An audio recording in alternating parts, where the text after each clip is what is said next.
അപ്പൊ ഇതാണ് ലോകത്തിലെ ഏറ്റവും വലിയ ഫ്രെയിം, ദുബായ് ഫ്രെയിം. ഞങ്ങൾ ദുബായ് ഫ്രെയിമിൽ പോയത് രാത്രിയിലായിരുന്നു കേട്ടോ. അതെന്തായാലും നന്നായി, കാരണം അത്രയ്ക്ക് അടിപൊളിയായിരുന്നു ദുബായ് ഫ്രെയിമിന്റെ മുകളിൽ നിന്നുള്ള വ്യൂ.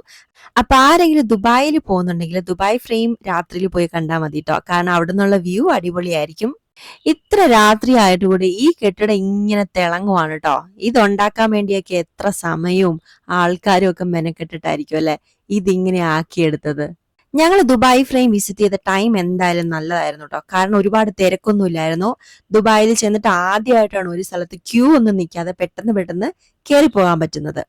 ബിൽഡിങ്ങിന് ഫ്രണ്ടിൽ ഇതുപോലെ ചെറിയൊരു വാട്ടർ ഫൗണ്ടൻ ഉണ്ട് കേട്ടോ. കാണാനൊക്കെ നല്ല ക്യൂട്ടായിട്ടുണ്ടായിരുന്നു. സിറ്റിയുടെ നടുക്കായിരുന്നിട്ട് കൂടി ഈ ബിൽഡിങ് ഭയങ്കര കാമൻ ക്വയറ്റ് ആയിരുന്നു കേട്ടോ, അതിന്റെ പരിസരങ്ങളൊക്കെ.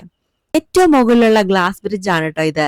ഇടയ്ക്ക് ഇത് വൈറ്റ് ആകും, ഇടയ്ക്ക് ക്ലിയർ ആവും. ഐസയ്ക്ക് അങ്ങനെ പേടിയൊന്നും ഉണ്ടായിരുന്നില്ല കേട്ടോ.